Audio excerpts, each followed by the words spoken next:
మర్చిపోవద్దు. మనసారా హల్లెలూయా చెప్పండి. ఆనందంగా హల్లెలూయా చెప్పండి. ఎంతమంది సంతోషంగా లేరు? కొన్ని చేతులు లెగుస్తున్నాయి వెనకాల. మనసు ఒక చోట, మనిషి ఒక చోట. సరే, సంతోషం. నిజంగా దేవుడు మళ్ళీ రెండో సెక్షన్లోకి నన్ను మీ మధ్యలో ఉంచినందుకు నేను ఎంతగానో దేవుని స్తుతిస్తూ ఉన్నాను. నన్ను ఇక్కడ నిలబెట్టిన దేవుడిని ఎంతగానో గణపరుస్తున్నాను. అవకాశం కల్పించిన దేవుడి దాసులకి, తినేసి వెళ్ళిపోకుండా ఇక్కడే ఉన్న మీ అందరికీ కూడా మరొకసారి పేరు పేరున వందనాలు తెలియజేస్తూ ఉన్నాను. Thank you so much. Bible quiz అయిపోయిందా? చక్కగా జరిగిందా? నిజంగా పాస్టర్ గారు ఆ ఫాస్ట్ రిఫరెన్స్ తీపిస్తూ ఉన్నప్పుడు నా టీనేజ్ డేస్ నాకు చాలా గుర్తొచ్చాయి. నిజంగా నేను కూడా మీలాగే నా టీనేజ్లో, అంటే నేను 10th క్లాస్ ఆ టైం చదువుతున్నప్పుడు 16-17 ఇయర్స్ ఏజ్లో ఎక్కడ బైబిల్ క్విజ్ పెట్టినా, ఎక్కడ బైబిల్ కాంపిటీషన్స్ పెట్టినా చాలా వేగంగా వెళ్తూ ఉండేదాన్ని. వెళ్ళిన ప్రతి చోట కూడా దేవుడు ఏదో ఒక ప్రైజ్ ఇస్తూనే ఉండేవాడు. ఎందుకంటే దేవుడు పని చేయాలని ఎంతో తపన ఉండేది. ఆ రోజు నేను అనుకోలేదు ఇలాంటి ఒక రోజు వస్తుందని చెప్పి. నేను ముఖ్యంగా యవనస్తులకు ఒక మాట చెప్తున్నాను. మీరు దేవుడి కోసం గడిపే ప్రతి క్షణాన్ని దేవుడు మీ భవిష్యత్తులో వడ్డీతో సహా మీకు తిరిగిస్తాడు. అది మన గొప్ప దేవుడు. చప్పట కొడుతూ దేవుని కనపరచండి. దానికి నేనే ఎగ్జాంపుల్. ఎక్కడ కాంపిటీషన్స్ జరిగినా ఏదో రకంగా వెళ్ళాలి, దేవుని గనపరచాలి, ఆ కాంపిటీషన్లో ఏదో రకంగా విజయం సాధించాలని తపనతో ఉండేదాన్ని. ఆ తపనే దేవుడు ఈరోజు నన్ను ఇక్కడ దాకా తీసుకొచ్చేలా చేసింది. నా పట్ల కార్యం చేసిన దేవుడు యవన తమ్ముళ్ళ పట్ల, యవన చెల్లెల పట్ల దేవుడు కార్యం చెయ్యను గాక. సరే, వాక్య సందేశంలోకి వెళ్ళే ముందు కొన్ని నా విషయాలు నాలాంటి హిజ్రాల గురించి మీకు తెలియచేయాలని నేను ఆశపడుతూ ఉన్నాను. ఎందుకు తెలుసుకోవాలి అంజలి మీలాంటి హిజ్రాల గురించి అంటే, ఒక విషయం, 2011 జనాభా లెక్కల ప్రకారం మన భారతదేశంలో నాలాంటి హిజ్రాల సంఖ్య 5 లక్షలు. ఎంతమంది? మన ఇండియాలో 2011 జనాభా లెక్కల ప్రకారం నాలాంటి హిజ్రాలు స్త్రీలతో పురుషులతో పాటు ఎంతమంది ఉన్నారు? 5 లక్షల మంది. తెలుసా ఈ విషయం మీకు ఎవరికైనా? దీనికన్నా ముందు ఎవరికైనా తెలుసా మీకు? మనకి తెలిసిందే మన ప్రపంచం అనుకుంటాం, కానీ మన చుట్టూ మనకు తెలియని ప్రపంచం ఎంతో ఉంది. మరి ఇన్ని లక్షల మంది హిజ్రాల్లో నుంచి దేవుడు ఈరోజు అంజలిని ఒక ఇవాంజలిస్ట్గా వాడుకుంటున్నాడు అంటే దానికి 3 కారణాలు ఉన్నాయి. అన్ని లక్షల మందిలో నుంచి దేవుడు అంజలిని ఎందుకు ఎంచుకున్నాడు అంటే 3 రీజన్స్. 1, నా ద్వారా నశించిపోతున్న ఆత్మల్ని రక్షించడానికి. 2, సంఘాలను ఆత్మీయంగా బలపరుస్తూ దేవుని రాజ్యాన్ని స్థాపించడానికి. 3వది, నాలాంటి హిజ్రాల మీద ఉన్న అపోహల్ని పోగొట్టి వాళ్ళని కూడా క్రీస్తు ప్రేమలోకి నడిపించడానికి. సో ఈ లోకములో ఎవరిని మార్చలేని శక్తి దేవుడి ప్రేమకి ఖచ్చితంగా ఉంటుంది. మరి సౌలుని పౌలుగా మార్చిన దేవుడు, మరి గొప్ప దేవుడు మన దేవుడు. కాబట్టి ముఖ్యంగా హిజ్రాలు క్రీస్తు ప్రేమకి దగ్గర అవ్వాలన్నా, వాళ్ళు దేవుడి ప్రేమని తెలుసుకోవాలి అన్నా, వాళ్ళ గురించి కొన్ని విషయాలు ముందుగా నేను మీతో చెప్పాలని నేను అనుకుంటున్నాను. ఎందుకంటే ఈ సమాజంలో మాలాంటి వాళ్ళ మీద ఎన్నో అపోహలు, అబద్ధాలు ఉన్నాయి. ఒక మనిషి అబద్ధంలోంచి బయటికి రావాలి అంటే ఆ మనిషికి ఏం తెలియాలి? ఒక మనిషి అబద్ధంలోంచి బయటికి రావాలి అంటే ఆ మనిషికి ఏం తెలియాలి? నిజం తెలియాలి. అలాంటి కొన్ని నిజాలు నేను మీకు చెప్తాను.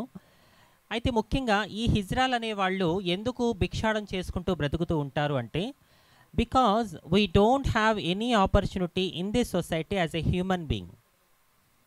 Nobody recognize us as a human and society doesn't accept us to work with them. మాతో కలిసి పనిచేయడం ఎవరికి నచ్చదు. మేము ఇట్లా పుట్టినామని చెప్పి మా కన్న వాళ్ళే పరువు కోసం మమ్మల్ని కాదంటారు. నేను ఇందా చెప్పినట్టుగా నేను ఒక కమ్మ కులంలో పుట్టాను, మా అస్మా ఒక ముస్లిం కుటుంబంలో పుట్టింది. మరి ముస్లిం కుటుంబంలో పుట్టిన తన కుటుంబానికి దూరం అవ్వాల్సిన పరిస్థితులు ఏర్పడ్డాయి. నాకు కూడా సేమ్ అంతే. అయినా మనలో మనమాట. ఆడబిడ్డలు పుడుతుంటేనే ఒప్పుకోని ఈ కుటుంబాలు మాలాంటి వాళ్ళు పుడితే ఒప్పుకుంటాయా?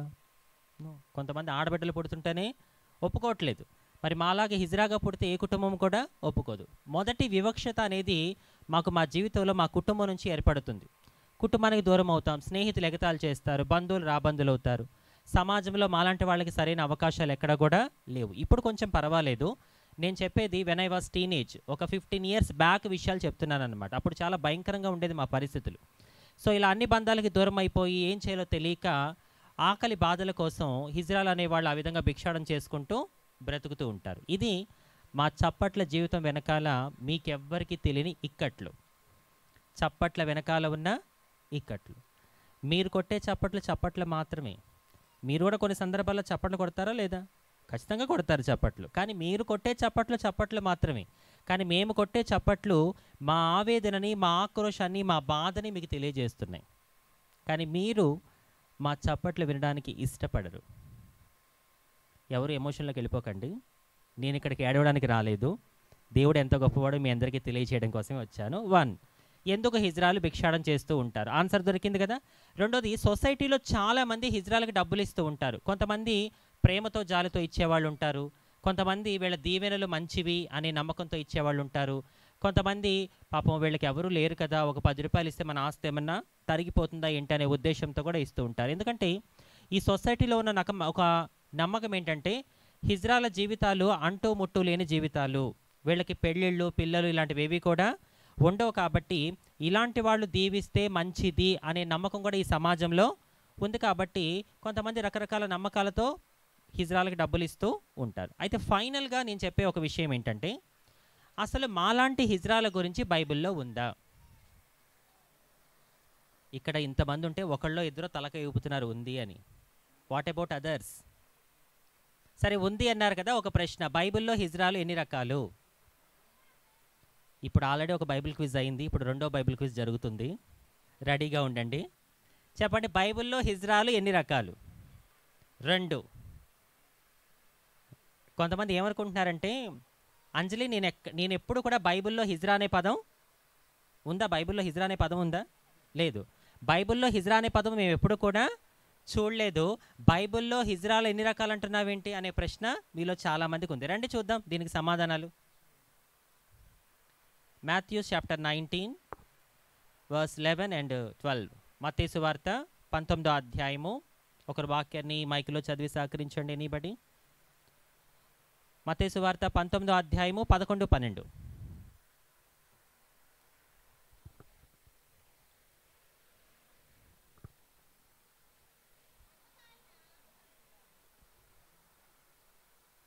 గట్టిగా చదివేవాళ్ళు ఉంటే చదవండి ఎవరైనా.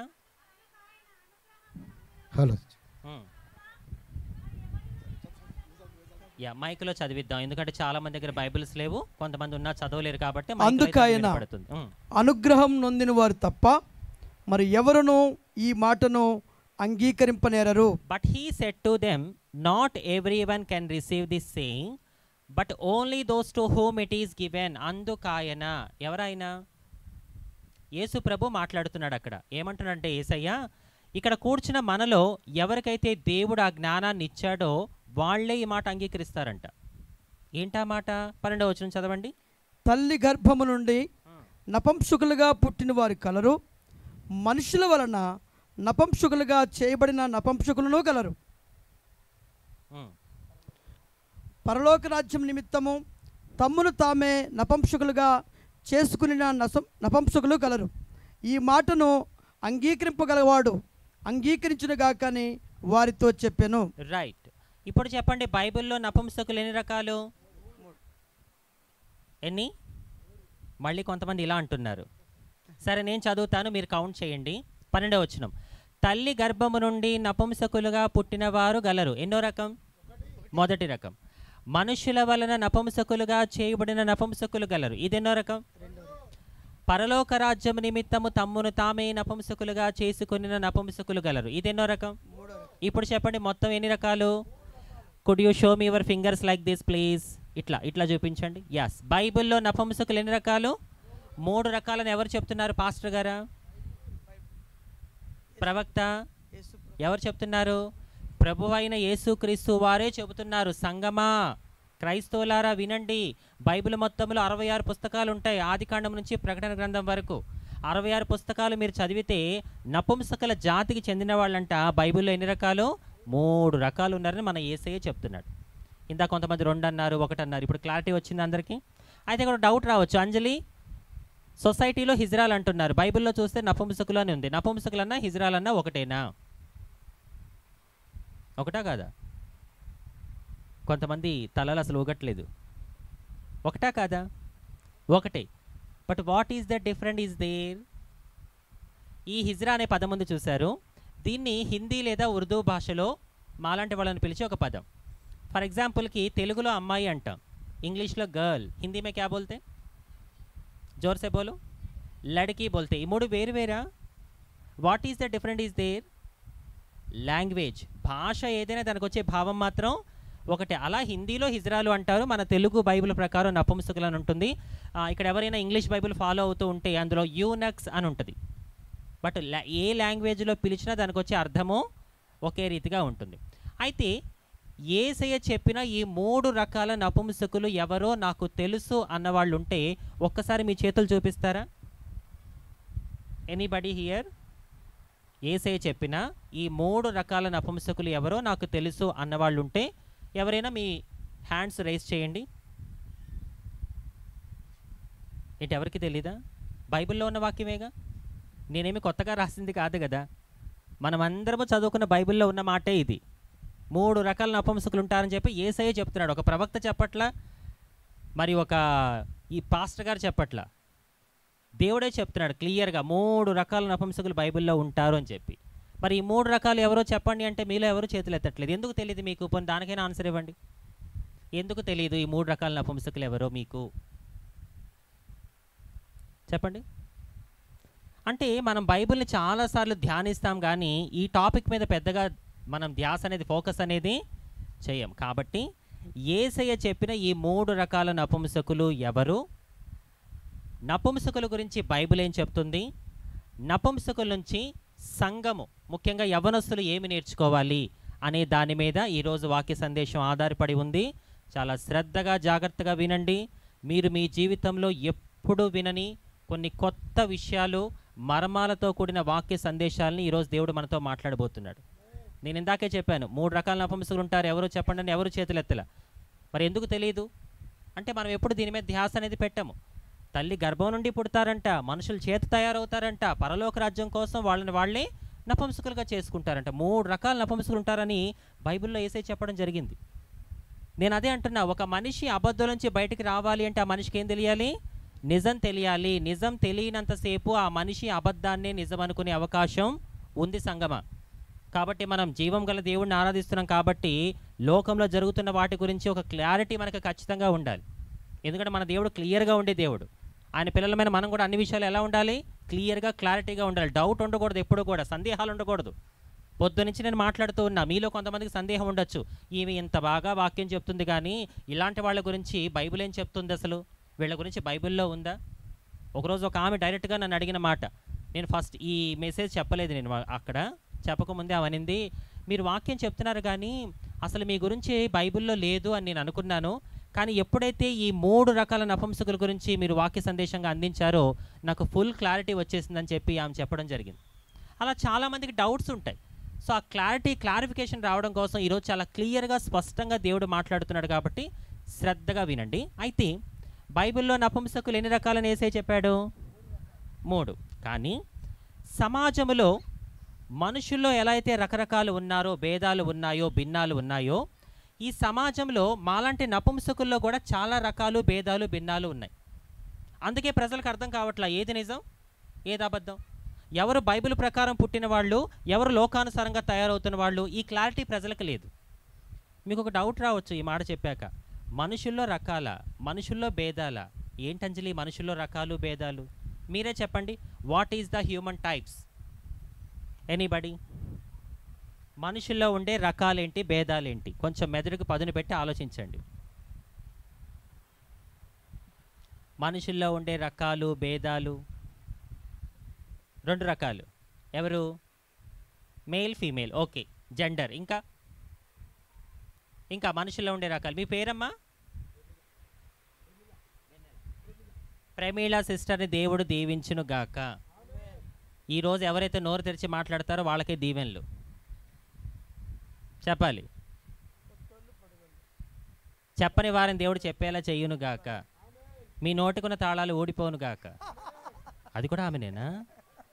అంటే మీ నోటికి తాళం ఉందని మీరే ఒప్పేసుకున్నారు. ఇప్పుడు ఆమెనన్నారు, అది ఊడిపోయింది, ఖచ్చితంగా మీరు మాట్లాడాల్సిందే. ఎస్ చెప్పండి.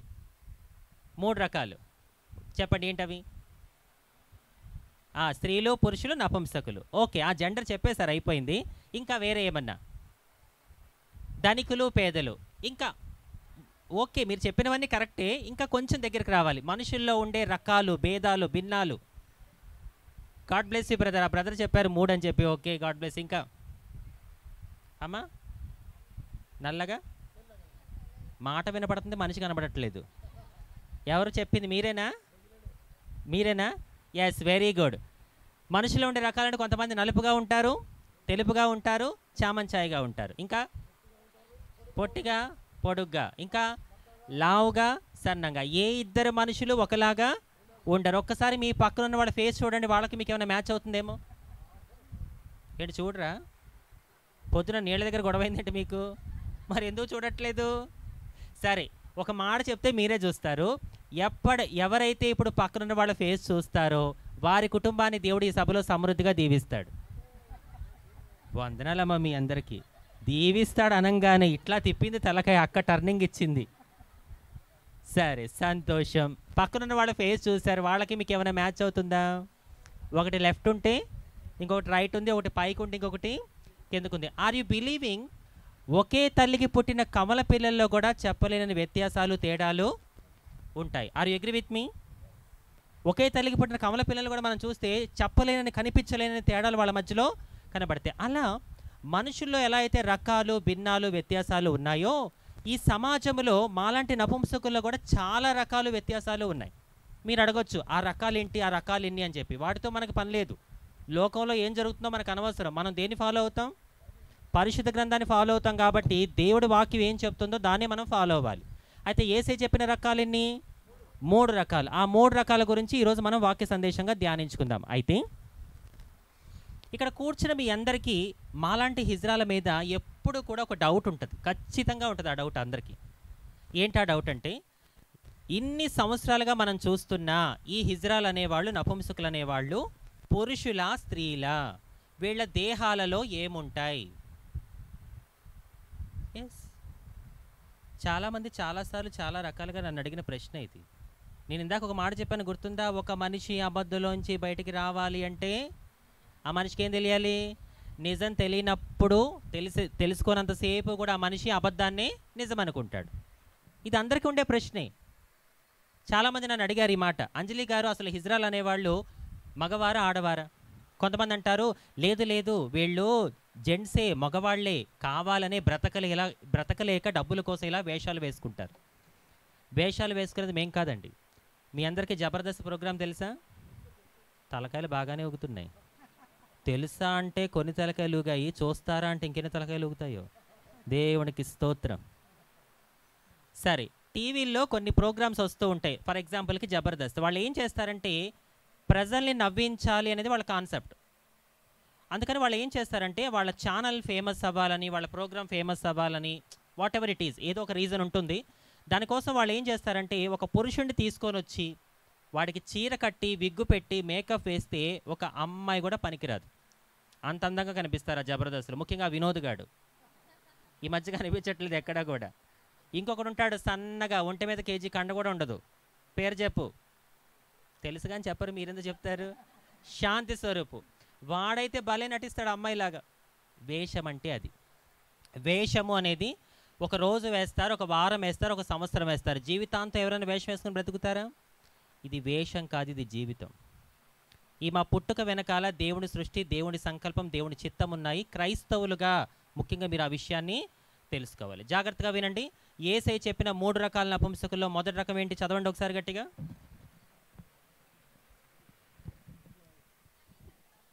తల్లి గర్భము నుండి నపుంసకులుగా పుట్టి, మైక్ దగ్గర పెట్టుకొని ఫాస్ట్గా చదవాలి. తల్లి గర్భము నుండి నపుంసకులుగా పుట్టిన వారు గలరు. ఎస్, వీళ్ళు ఎవరో మనం చూద్దాం. తల్లి గర్భం నుండి పుట్టిన నపుంసకులు అంటే ఎవరు?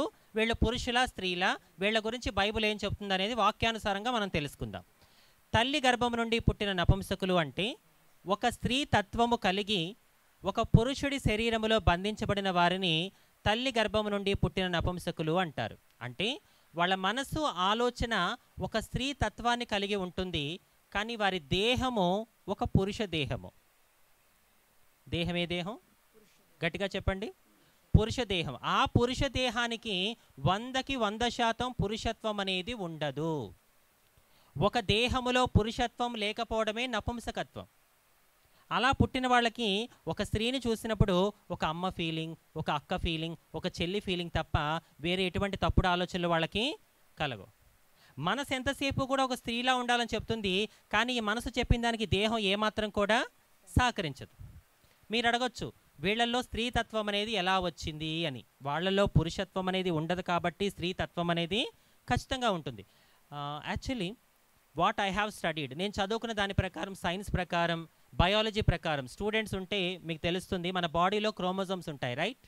మేల్ అయితే ఏ క్రోమోజోమ్స్ ఉంటాయి? బైపీసీ వాళ్ళకి తెలుస్తుంది బాగా, బైపీసీ స్టూడెంట్స్కి. మేల్ అయితే XY క్రోమోజోమ్స్, ఫీమేల్ అయితే XX క్రోమోజోమ్స్ ఉంటాయి, రైట్? Very good. మనం చిన్నప్పుడు స్కూల్లో చదువుకున్నాం, మీకు గుర్తుందా? వ్యాకరణాలు అంటారు. వ్యాకరణాలు అంటే స్త్రీలింగం, పురుషలింగం, నపుంసకలింగం. మనం చదువుకున్నవి ఇవన్నీ కూడా చిన్నప్పుడు. మనకు ఎవరైనా స్కూల్లో చిన్నప్పుడు మనలో ఎవరైనా టీచర్ దగ్గరికి వెళ్ళి టీచర్ నపుంసకలింగం అంటే ఏంటి అని ఏ రోజైనా మనం టీచర్ని క్వశ్చన్ చేశామా? నో, ఎవరు అడగలేదు. నేను అదే అంటున్నా, మాలాంటి వాళ్ళ గురించి ఎప్పుడూ కూడా ఒక డిస్కషన్ జరగలేదు కాబట్టి ఈరోజు ఎవరికి కూడా మా గురించి నిజాలు తెలియలేదు. ఒకటి గుర్తుపెట్టుకోండి, ఒక టాపిక్ మీద ఎప్పుడైతే డిస్కషన్ జరుగుతుందో ఆ టాపిక్ మీద డిస్కషన్ జరిగినప్పుడు అందులో నుంచి అనేక విషయాలు ఏమవుతాయి? బయటకు వస్తాయి. ఆ బయటికి రానంతసేపు కూడా ఆ టాపిక్ అలాగే కనుమరుగైపోతుంది. అయితే ఎప్పుడైతే ఇక వీళ్ళ మనసు చెప్పినట్టుగా వీళ్ళ నడక, వీళ్ళ మాట, వీళ్ళ ప్రవర్తన, వీళ్ళ బిహేవియర్ అంతా కూడా ఒక స్త్రీ తత్వాన్ని కలిగి ఉంటుంది, ఫెమినిన్గా. బట్ సమాజం చూసే రెండు కళ్ళకి వీళ్ళు ఎలా కనబడుతున్నారు? దేహం ఏ దేహం అని చెప్పాను? పురుష దేహం అయినప్పుడు సమాజానికి ఎలా కనబడతారు? పురుషులాగే కనబడతారు. లోపల ఉన్న స్త్రీతత్వం బయట కనబడుతుందా? మనుషులు దేన్ని చూస్తారు? పై రూపాన్ని చూస్తారు. అప్పుడు మొదలవుతుంది జీవితంలో ఊహించని వేదన. ఏంటో తెలుసా ఆ వేదన? అరే వీడేంట్రా అబ్బాయిలా పుట్టి అమ్మాయిలా ప్రవర్తిస్తున్నాడు, ఎస్ వీడు తేడా, వీడు 0.5, వీడు చెక్క, వీడు మాడ, ఇంకా నోరుంది కదా అని చెప్పి ఇష్టానుసారంగా రకరకాల మాటలతో వాళ్ళని ఎగతాళి చేస్తూ ఉంటారు. సంగమా వినండి, ఒక మనిషిని నువ్వు అసహించుకుంటున్నావు అంటే, హిజ్రాల్నే కాదు, ఒక మనిషిని నువ్వు అసహించుకుంటున్నావు అంటే వాక్యం చాలా స్పష్టంగా చెబుతుంది, అసహ్యులు పరలోక రాజ్యానికి, తెలుసా మీకే వాక్యం? అసహ్యులు పరలోక రాజ్యానికి వారసులు కారు. ఒక మనిషిని నువ్వు అసహించుకుంటున్నావు అంటే నువ్వు పరలోకానికి వెళ్ళే అవకాశాన్ని కోల్పోతావు, జాగ్రత్త. నేను ఇందాక చెప్పాను, ప్రతి మనిషి ఎవరి పోలిక? దేవుని పోలికే. లింగభేదం దేహానికి ఉంటుంది కానీ ఆత్మకి లింగభేదం లేదు. ప్రతి మనిషి దేవుని పోలికే. మనలో ఉన్న ఆత్మకి లింగభేదం అనేది లేదు. ఒక మాట చూపిస్తాను రండి, నిర్గమకాండము 4వ అధ్యాయము,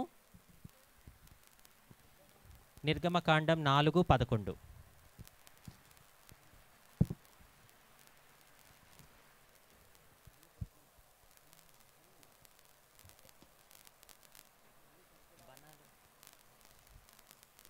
వేగంగా. వాడు ఎవడు? మానవులకు నోరిచ్చిన వాడెవడు? మూగవానికే గాని, చెవిటివాన్నే గాని, దృష్టి గలవాన్నే గాని, గ్రుడ్డివానినే గాని పుట్టించిన వాడు ఎవడు? యెహోవానైన నేనే గదా. ఎస్, మూగవారిని పుట్టించింది ఎవరంట? గట్టిగా చెప్పాలి. గ్రుడ్డివారిని, చెవిటివారిని, స్త్రీలని, పురుషుల్ని, నపుంసకులని గట్టిగా చప్పలు కొడుతూ దేవుని కనపరచండి. కలిగి ఉన్నదేదియు ఆయన లేకుండా కలుగలేదు నా ప్రియ సహోదరి సహోదరుడా. ప్రతి మనిషి పుట్టుక వెనకాల ఖచ్చితంగా దేవుని చిత్తం, దేవుని సంకల్పం ఉంటాయి. మీ అందరికీ బాగా తెలుసు, పుట్టు గుడ్డివాడు కనబడితే శిష్యులు అడుగుతారు, ఏసయ్యా వీడు పుట్టుకతోనే గుడ్డివాడుగా పుట్టాడు, ఇది వీడు చేసిన పాపమా, వీళ్ళ అమ్మా నాన్న చేసిన పాపమా అంటే ఏసయ్య ఉన్నాడు, వీళ్ళ అమ్మా నాన్న పోయిన జన్మలో పాపం చేశారు అందుకే వీడు గుడ్డివాడుగా పుట్టాడని చెప్పారా? ఏమన్నాడు? వీడు చేసిన పాపము కాదు, వీళ్ళ అమ్మా నాన్న చేసిన పాపము కాదు, దేవుని క్రియలు అతని యందు ప్రత్యక్షపరచబడుటకే వీడు గుడ్డివాడుగా పుట్టాడని ఏసై చెప్పడం జరుగుతుంది. నేను అదే అంటున్నా, ప్రతి మనిషి పుట్టుక వెనకాల దేవుని సృష్టి, దేవుని చిత్తం ఖచ్చితంగా ఉన్నాయి. నువ్వు నల్లగా ఉన్నావా, దేవునికి స్తోత్రం చెప్పు. నువ్వు పొట్టిగా ఉన్నావా, దేవునికి స్తోత్రం చెప్పు. సన్నగా ఉన్నావా, దేవునికి స్తోత్రం చెప్పు. నువ్వు ఎలా ఉన్నా, మనుషుల దృష్టిలో నువ్వు ఎలా ఉన్నా, దేవుని దృష్టిలో నీకంటూ ఒక ప్రత్యేకమైన స్థానం ఉంది. చప్పట్లు కొట్టాలి ఏసైకి గట్టిగా. ఆ విషయాన్ని మీరు ఎప్పుడు కూడా మర్చిపోకూడదు. ఇక ఎప్పుడైతే వీళ్ళు ఇలా ఉండి, వీళ్ళ బిహేవియర్ అమ్మాయిలా ఉండేసరికి సమాజం వీళ్ళని చెక్క 0.5 అని చెప్పి ఎగతాళి చేస్తుందో, వీళ్ళకి అనిపిస్తుంది వీళ్ళ మధ్యలో ఉండడం నా వల్ల కాదు. అరే నేను ఇలా పుట్టినందుకు నన్ను వీళ్ళు ప్రేమించకపోగా, అర్థం చేసుకోకపోగా, సూటిపోటి మాటలతో వీళ్ళు నన్ను బ్లేమ్ చేస్తున్నాను, నన్ను ర్యాగింగ్ చేస్తున్నారు, నన్ను ఏడిపిస్తున్నారు, నేను వీళ్ళ మధ్యలో ఉండలేను అని చెప్పి మా జీవితాల్లో 99% ఇంట్లో నుంచి పారిపోయి బ్రతుకుతున్న జీవితాలే. ఇష్టంతో పారిపోతారా? ప్రేమించే వాళ్ళు ఉండరు, అర్థం చేసుకునే వాళ్ళు ఉండరు. ఇక ఇంట్లో నుంచి పారిపోయిన తర్వాత మీ అందరికీ బాగా తెలుసు ఈ సొసైటీలో మాకు ఎన్ని అవకాశాలు ఉన్నాయో. ఒకప్పుడు ఏమీ లేవు, కానీ దేవుడి మహాకృపను బట్టి మొదటిసారి తెలంగాణ చరిత్రలో, మొన్న రీసెంట్గా ఒక 3-4 నెలల కిందట అనుకుంటా, తెలంగాణ చరిత్రలో మొదటిసారి 40 మంది హిజ్రాలకి ట్రాఫిక్ అసిస్టెంట్స్గా జాబ్స్ రావడం జరిగింది. గట్టిగా చప్పట్లు కూడా దేవుని కనపరచండి. తెలుసా ఈ విషయం? మీలో ఎవరికైనా ఈ న్యూస్ తెలుసా? ఎంతమంది తెలుసు? ఎస్, చాలామందికి తెలుసు. 40 మంది హిజ్రాలకి ట్రాఫిక్ అసిస్టెంట్స్గా మన భారతదేశంలో తెలంగాణ గవర్నమెంటు మొదటిసారిగా 40 మంది హిజ్రాలకి ట్రాఫిక్ అసిస్టెంట్స్గా జాబ్స్ ఇవ్వడం జరిగింది. ఇప్పటివరకు మీకు హిజ్రాలు ట్రాఫిక్ సిగ్నల్స్ దగ్గర ఇలా చూపించారు, కానీ దేవుడు మహాకృపను బట్టి ఈరోజు కనుక మీరు సిటీకి వస్తే కొంతమంది హిజ్రాలు ఇలా చూపిస్తారు మీకు దారిని. గట్టిగా చప్పట్లు కొడుతూ కనపరచాలి. ఎంత మార్పు తీసుకొచ్చాడంటే దేవుడు, ఏ సిగ్నల్ దగ్గర అయితే వాళ్ళు చేయి చాపి భిక్షాటన చేశారో ఈరోజు అదే సిగ్నల్ దగ్గర చక్కగా గౌరవంగా వాళ్ళకి వచ్చే ప్రజలకి దారి చూపిస్తూ ట్రాఫిక్ అసిస్టెంట్స్గా వాళ్ళు పనిచేస్తున్నారు. నెలకు జీతం ఎంతో తెలుసా వాళ్ళకి? 40,000. కొట్టాలి గట్టిగా చప్పట్లు దేవునికి. ఒకళ్ళ దగ్గరికి వెళ్ళి చేయి చాపే స్థితిలో వాళ్ళు ఇప్పుడు లేరు. ఇదంతా కూడా దేవుడి కృప. మీలాంటి ఎంతోమంది ప్రార్థనల వల్ల దేవుడు గవర్నమెంట్లోనూ అన్ని విషయాలను కూడా మార్పులు తీసుకొస్తూ ఉన్నాడు. అయితే ఇక వీళ్ళ ప్రవర్తన ఇలా ఉండేసరికి సమాజంలో ఏ అవకాశాలు, ఒకప్పుడు 15 ఏళ్ల కిందటి విషయాలు చెప్తున్నాయి, ఏ అవకాశం లేకపోయేసరికి ఇక ఇంట్లోంచి పారిపోయిన వ్యక్తి అనుకుంటారు, ఇంత పెద్ద దునియాలో నన్ను ప్రేమించేవాళ్ళు, నన్ను అర్థం చేసుకునేవాళ్ళు ఒక్కడు కూడా లేరా అని చెప్పి వెతుకుతూ వెతుకుతూ వెతుకుతూ ఉంటే అప్పుడు కనిపిస్తుంది కిదరే అస్మాజీ. ఎవరైనా ఒకళ్ళు రండి, ఇక్కడ సిస్టర్స్ కానీ బ్రదర్స్ కానీ ఒకసారి రండిరా, ఎవరైనా ఒక్కళ్ళు రండి.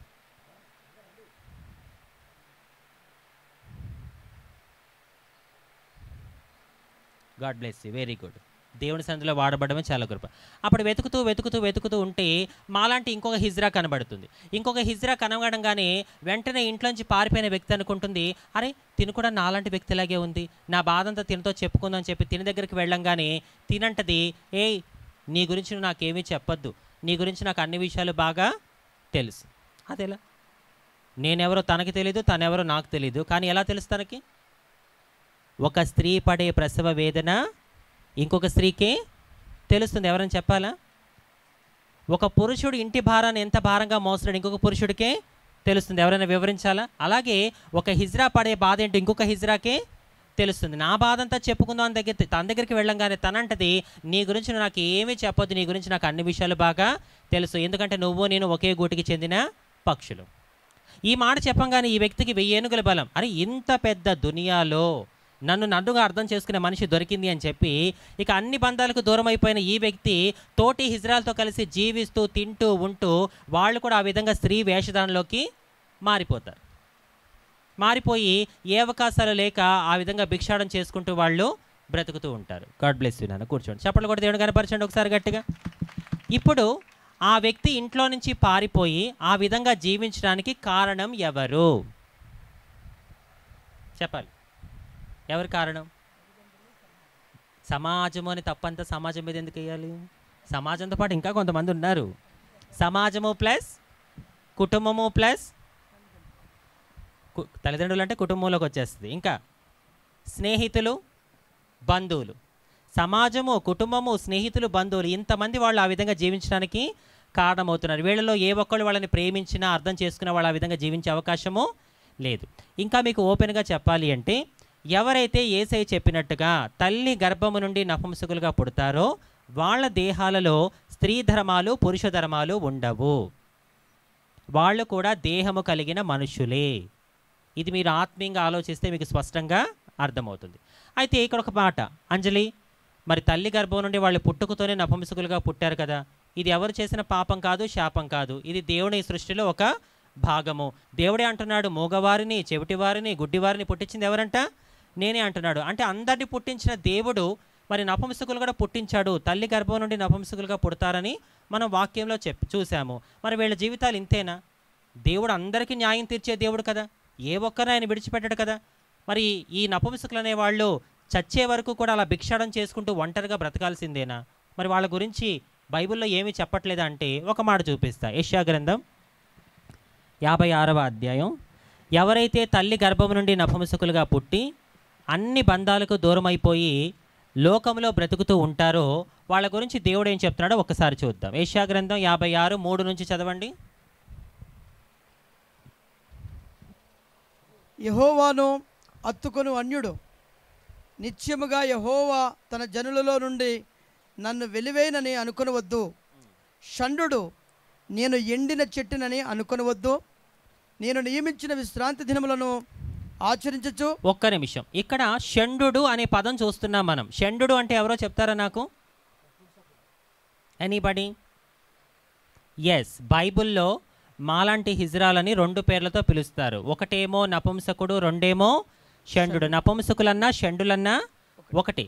అక్కడ సృష్టికర్త అయిన యెహోవా దేవుడు అంటున్నాడు, షండు ఎండిపోయిన చెట్టని అనుకో. మాకు చెట్టు నీళ్లు గాలి లేకపోతే ఎండిపోతుంది. మనిషి కూడా ఒకానొక సందర్భంలో ఎండిన స్థితిలోకి వెళ్ళిపోతాడు. ఎప్పుడు? ప్రేమించేవాళ్ళు లేనప్పుడు, ఆదరించేవాళ్ళు లేనప్పుడు, విలువ లేనప్పుడు, సమాజంలో ఎక్కడా కూడా బ్రతకడానికి అవకాశాలు లేనప్పుడు, ఏ మనిషి ఆదరించినప్పుడు మనిషి కూడా ఒకానొక సమయంలో ఎండిన చెట్టు లాంటి స్థితిలోకి వెళ్ళిపోతాడు. అక్కడ యెహోవా దేవుడు షండులతో అంటున్న మాట ఏంటో తెలుసా? షండులు, మీరు ఎండిపోయిన చెట్టని అనుకోవద్దు. అయ్యో నాకు పెళ్ళి లేదే.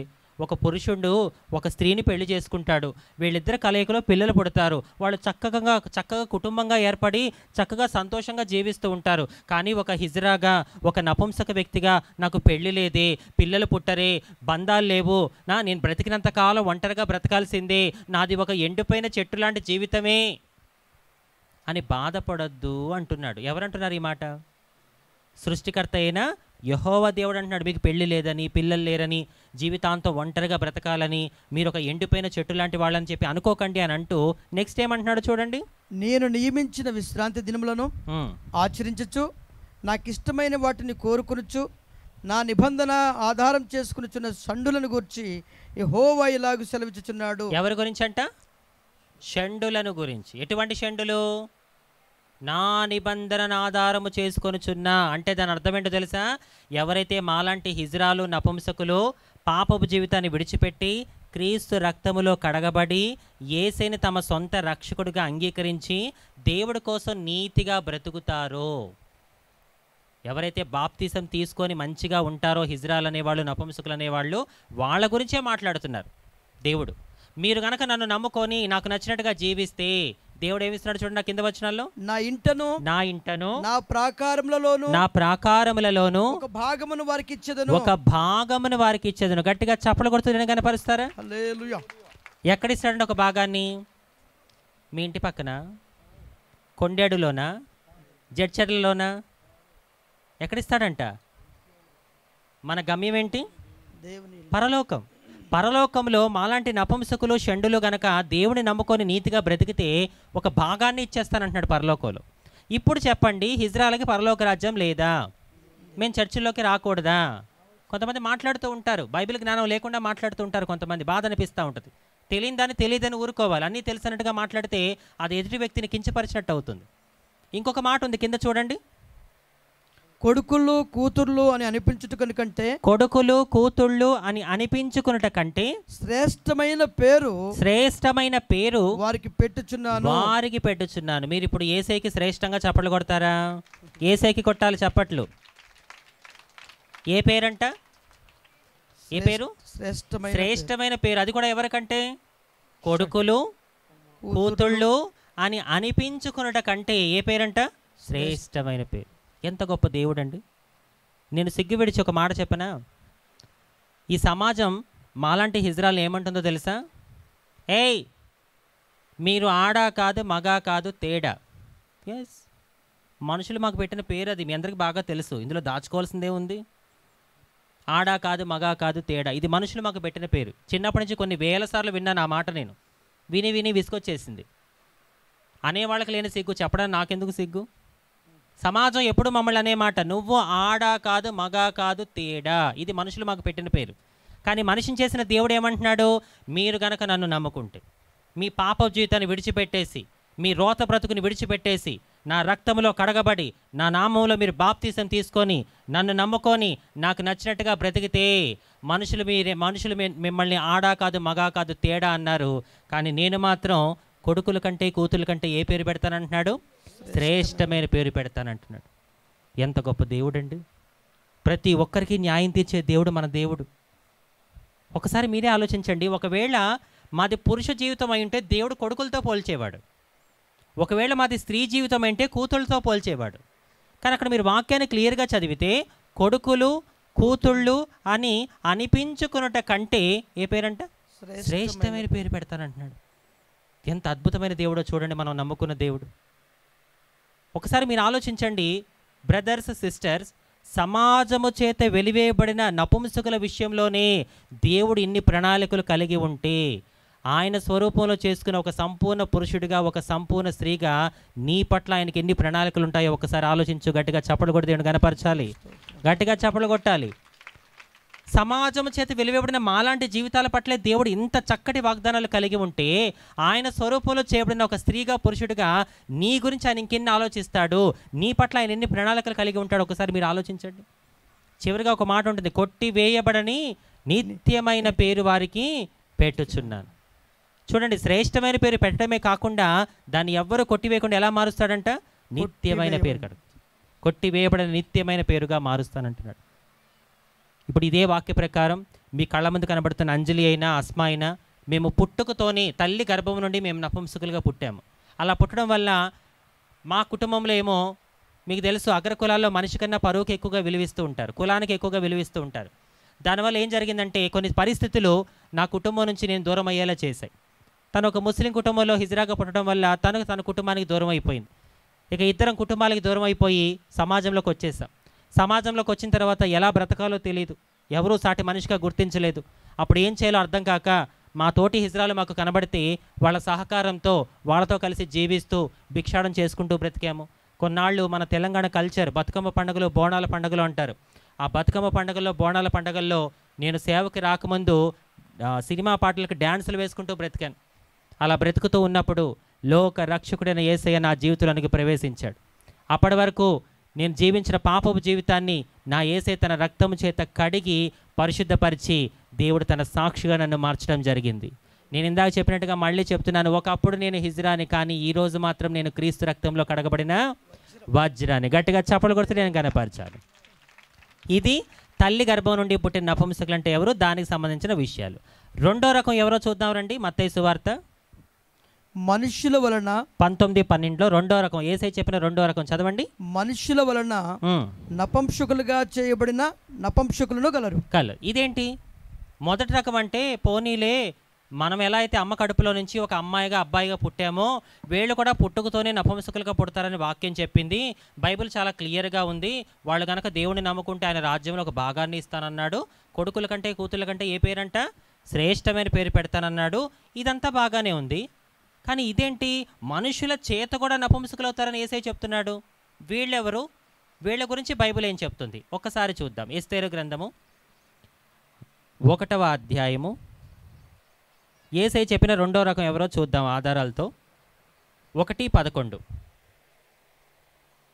రాజైన అహష్వరోషు ఎదుట ఉపచారం చేయు మెహూమా, బిస్తా, హర్బోనా, బిత్తా, అబక్త, జేతరు, కర్కాను అను 7 నపుంసకులకు ఆజ్ఞాపించెను. ఆమె సౌందర్యవతి. చాలండి. ఇక్కడ మనము ఒక రాజుగారి పేరు చూస్తున్నాం. ఆయన పేరేంటి? అహష్వేరోషు. అహష్వేరోషు అనే రాజుగారి దగ్గర 7 ఉపచారం చేస్తున్నారు. ఉపచారం అంటే ఉద్యోగం. ఎవరా 7? స్త్రీల? ఎవరండి వాళ్ళు? నపుంసకులు. ఈ వచనంలో దేవుడు మనకి ఏం చెప్తున్నాడంటే అప్పటి రాజుల కాలంలో రాణిల దగ్గర రాజుల దగ్గర నమ్మకంగా ఉద్యోగం చేసేది ఎవరు? నపుంసకులే.